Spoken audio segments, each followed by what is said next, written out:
A ilha de Madagascar existe há um bom tempo, e viu formas de vida estranhas surgirem ao longo de sua história isolada. Mas num período específico, há 70 milhões de anos, durante o final do Cretáceo, quando o mundo já era conhecido por animais peculiares, Madagascar ainda assim se destacou como uma terra de extremos, um verdadeiro caldeirão de criaturas únicas no leste.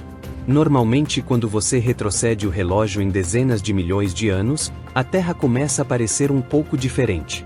No entanto, milagrosamente, Madagascar parecia muito como hoje, mesmo naquela época, uma ilha separada por centenas de quilômetros de água do continente africano.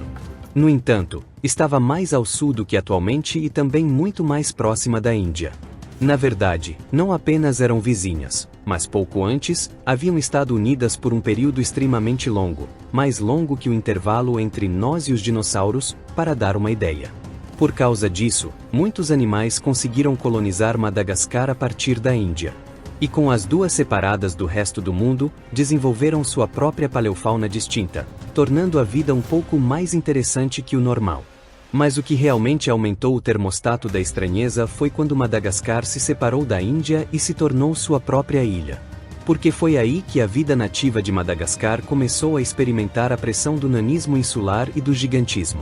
Basicamente significa que em ilhas, bichos grandes tendem a encolher e bichos pequenos tendem a crescer, dependendo das condições do ambiente, como recursos e predadores.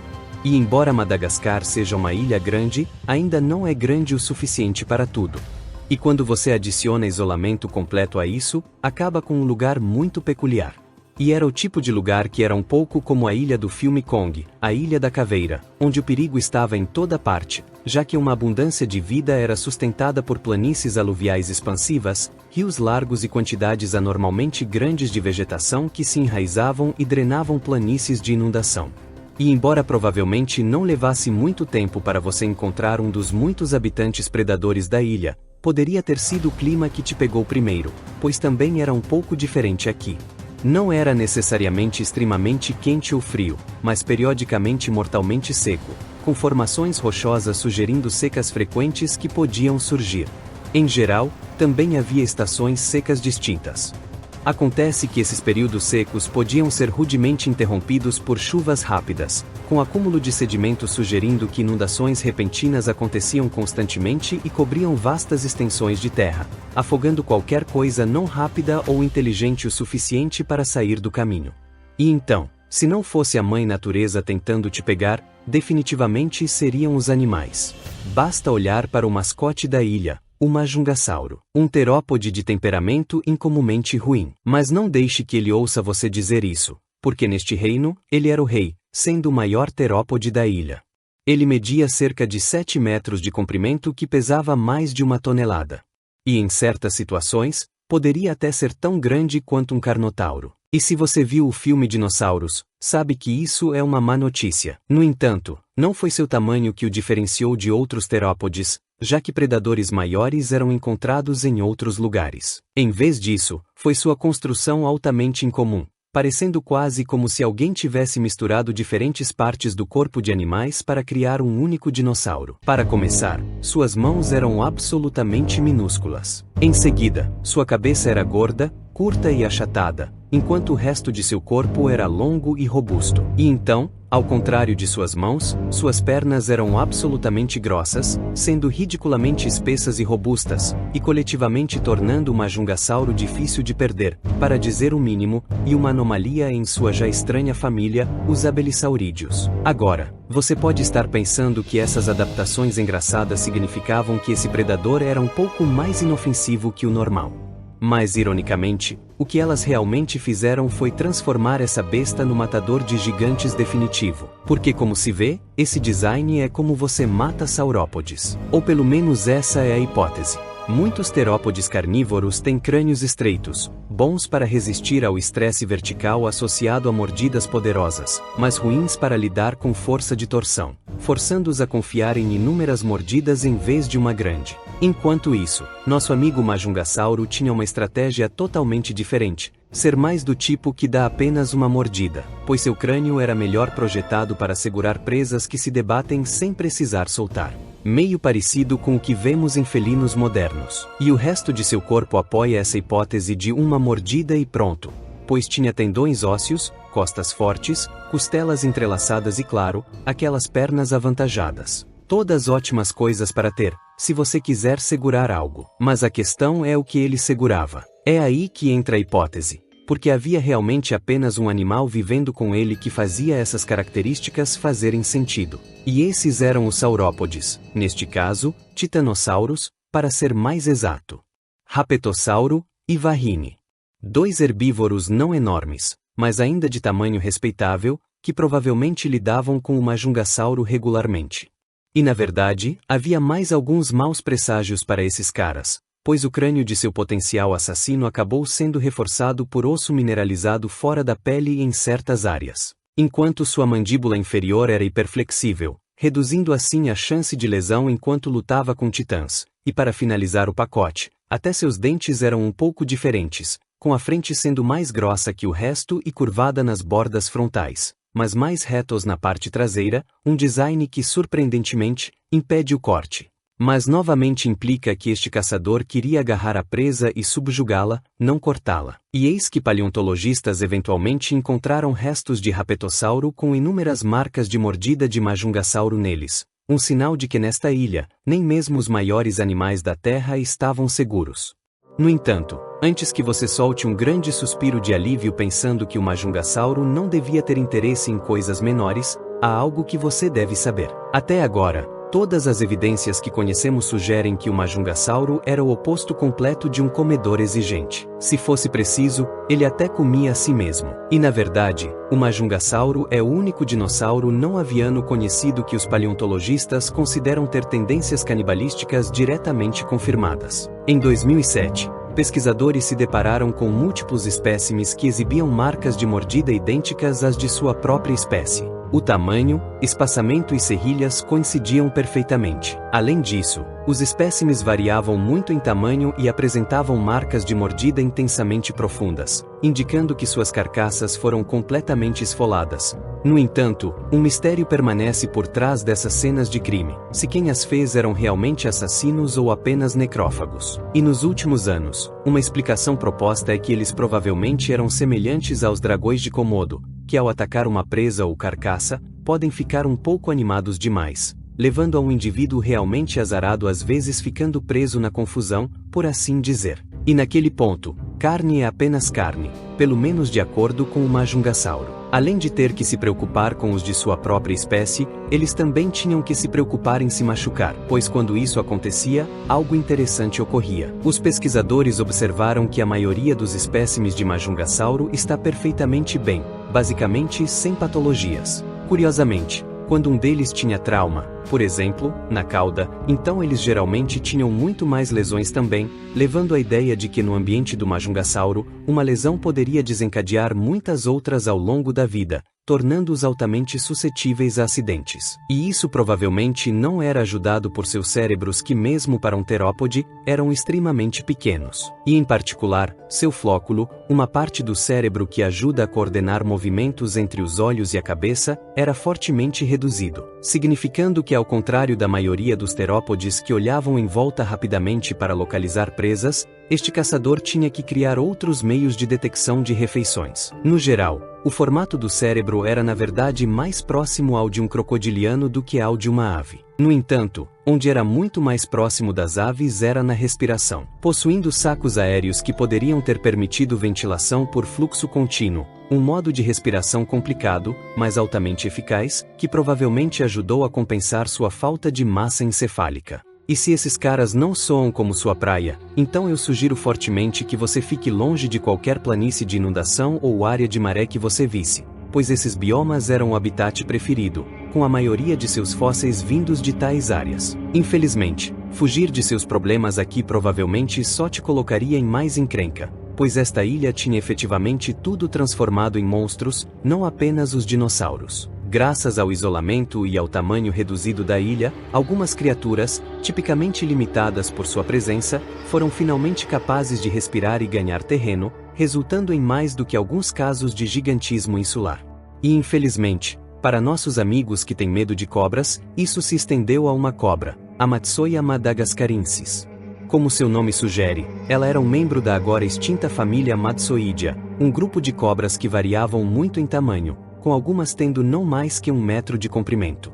No entanto, essa faixa mínima definitivamente não se aplicava a madagascarensis.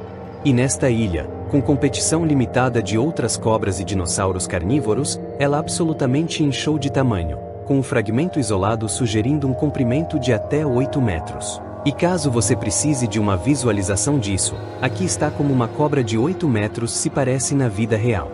Nesse tamanho, as cobras realmente detinham, ou pelo menos empatavam com o Majungasauro, o título de maiores predadores da ilha, pelo menos em termos de comprimento, dando-lhe basicamente domínio livre sobre a maioria das áreas, onde ela teria armado emboscadas para o infeliz dinossauro pequeno, mamífero ou lagarto. Para o bem ou para o mal, não era uma cobra venenosa, em vez disso, era uma constritora, como jiboias e sucuris. No entanto, para piorar, ela tinha uma maneira muito mais assustadora de consumir presas do que a maioria. Estudos em suas mandíbulas as acharam bastante primitivas e muito rígidas, em outras palavras, não bem adaptadas para engolir presas inteiras, como jiboias e sucuris fazem.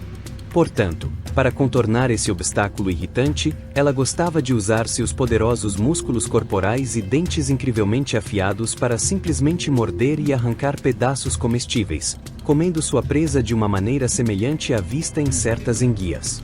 E a pior notícia ainda, este gênero parece ter sido basicamente totalmente terrestre, enquanto a maioria das cobras grandes de hoje são na verdade semiaquáticas. E havia ainda um outro matsoídeo que também preferia terra sobre água. A menarana. Uma cobra muito menor, mas ainda desconfortavelmente grande, que atingia cerca de 2,4 metros de comprimento. A aptidão para a terra desses grandes predadores pode lhe dar a falsa impressão de que a água doce era na verdade sua aposta mais segura para ficar na Madagascar pré-histórica. No entanto, honestamente, nenhum lugar seria um bom ponto de descanso nesta ilha insana, já que outro predador dominava a água doce, especificamente o Mahajangasucus. Este animal certamente teria se parecido um pouco com crocodilos modernos, mas na verdade, nem era muito aparentado com o gênero crocodilos. Em vez disso, ele fez parte dos Notosuchia, um grupo de crocodilomorfos conhecido por geralmente ser terrestre e indivíduos altamente derivados, pois muitos notossúquios exibiam traços morfológicos distintos, incluindo dentição semelhante à de mamíferos, focinhos achatados comparáveis aos de suínos e mandíbulas que em algumas espécies lembravam as de canídeos ou apresentavam formatos similares a bicos de aves. Mas o Mahajangasucus não tinha nenhuma dessas características estranhas. No entanto, era muito derivado à sua própria maneira, tendo quebrado a tendência de vida terrestre e aparentemente adaptado para uma vida semiaquática, tornando-o ainda mais semelhante aos crocodilos modernos através de evolução convergente. E em comparação com outros notossúquios, ele era ainda mais diferenciado por sua letalidade, pois quase nenhum outro se aproximava de seu tamanho ou voracidade, com os maiores espécimes indicando um comprimento máximo de 5 metros. Então, definitivamente grande o suficiente para capturar qualquer presa do tamanho de um humano. E eles faziam isso com mandíbulas altamente compactas, porém robustas, cheias de dentes lateralmente comprimidos e serrilhados, características normalmente vistas em grandes terópodes. Só para lhe dar uma ideia de como seria horrível ser mordido por eles. Para combinar com seu poder ofensivo, esses caçadores também tinham uma defesa impressionante, exibindo escudos ósseos ou osteodermos que eram incomumente profundos, sugerindo que, em vida, essas placas seriam largas e grossas, fornecendo ampla proteção contra encontros com qualquer dinossauro ou competidor. E essa combinação de ofensa e defesa claramente funcionava, já que restos fósseis mostram que o Mahajangasucus era altamente prevalente nos sistemas aquáticos, onde era acompanhado, é claro, por peixes predadores como o chamado peixe arenque-sabre, que eram equivalentes aos maiores conhecidos hoje. No entanto, nem todos os crocodilos estariam atrás de você, pois era também aqui que você encontraria não apenas um crocodilo amigável, mas também um absolutamente adorável. Os Simosucus.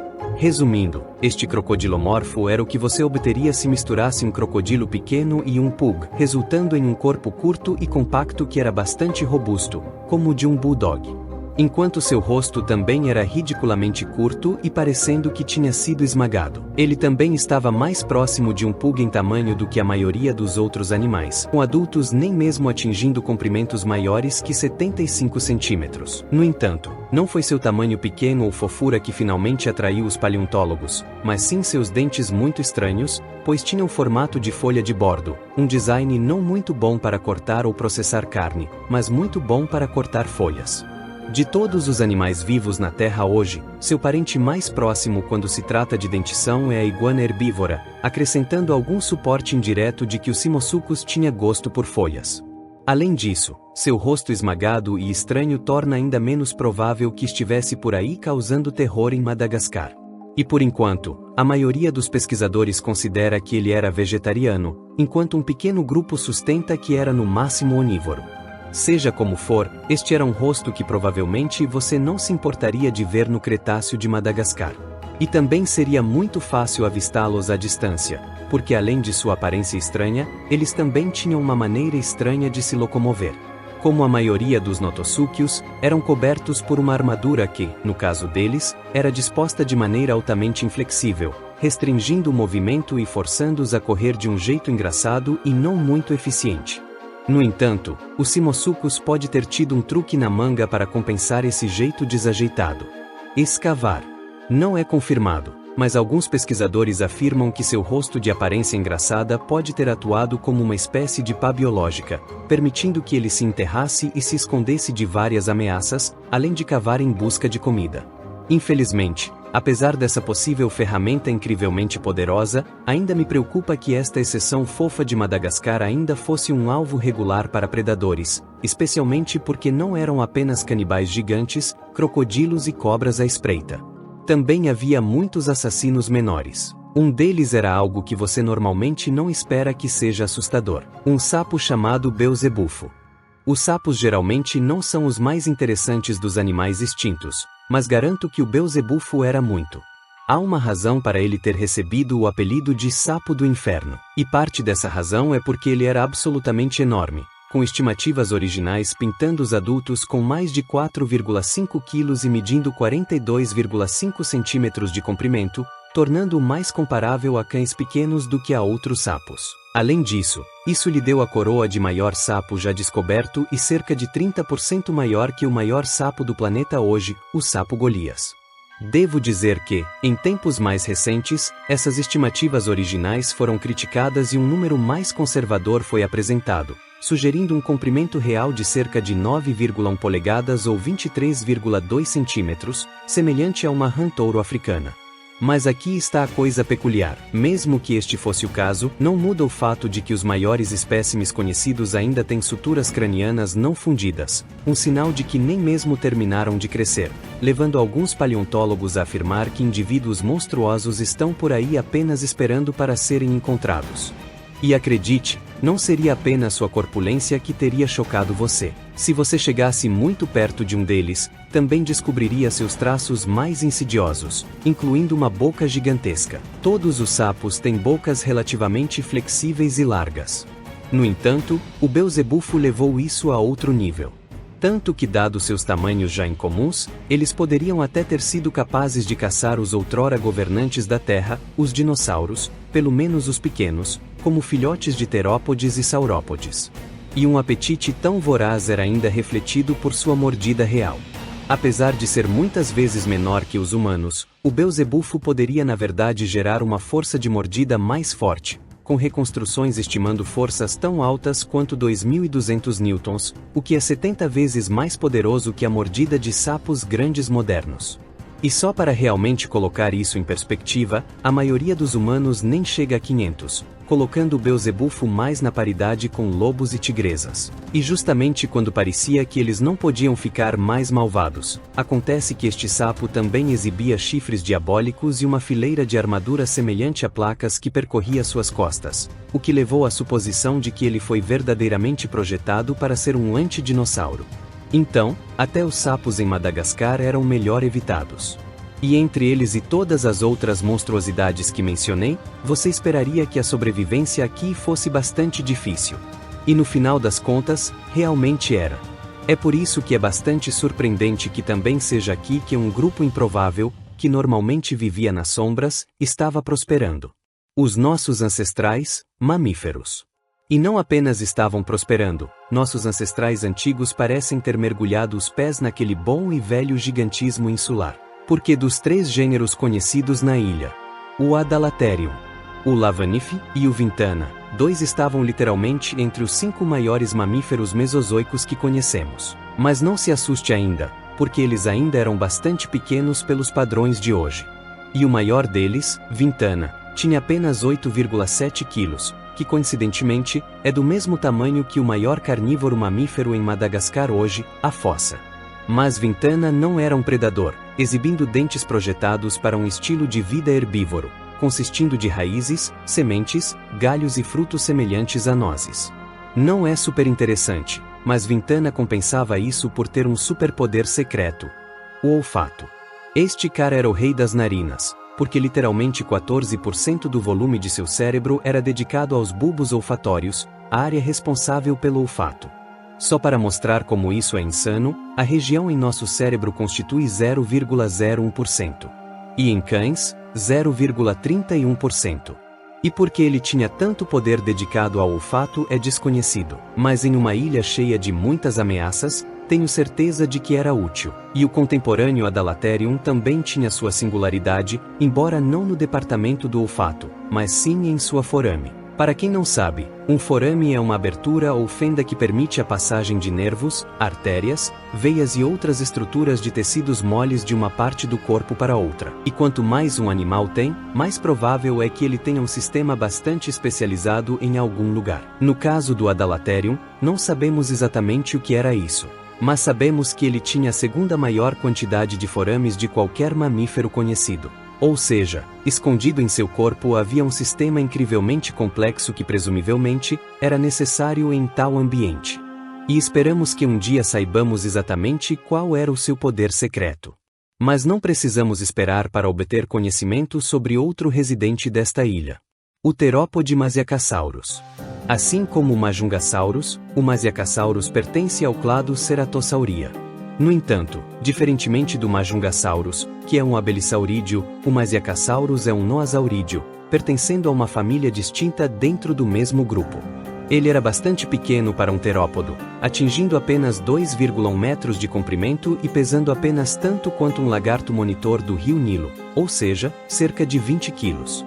Isso pode não parecer muito, mas quando você coloca um desses ao lado de qualquer um dos mamíferos pré-históricos de Madagascar, de repente parece bastante assustador. E sabemos, por seus dentes, que ele definitivamente gostava de carne. Como se esperaria em um terópodo carnívoro, a maioria dos dentes eram serrilhados e lateralmente comprimidos. Mas, na frente da boca, ele tinha 4 dentes que eram simplesmente muito estranhos, projetando-se para fora da boca. Um design tão estranho deu origem a muitas hipóteses sobre sua função. Uma das mais proeminentes é que eles ajudavam a agarrar alimentos, especialmente alimentos menores, levando à ideia de que pequenos invertebrados, vertebrados e talvez até frutas eram todas possíveis escolhas alimentares, o que não nos diz muito. Mas tal adaptação faria sentido em uma ilha suscetível a climas caóticos e onde os recursos poderiam diminuir. E na verdade, o Masiacassauro mostrou aos paleontólogos a volatilidade do clima da ilha por outros meios, nomeadamente seu crescimento.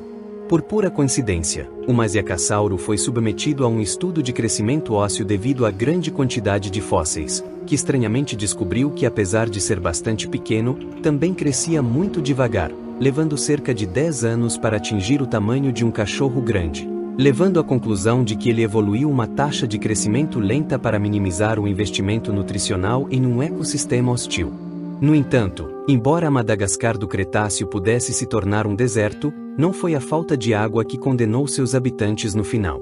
Em vez disso, como o resto do mundo, este ecossistema único foi apagado há 66 milhões de anos durante o evento de extinção em massa. Apesar de estar longe do local do impacto, além de estar isolado pela África continental, sabemos com certeza que as coisas ficaram muito ruins lá naquele dia, pois nenhum dos mamíferos da ilha hoje tem linhagens que remontam ao Mesozoico, o que implica fortemente que a ilha inteira foi reiniciada.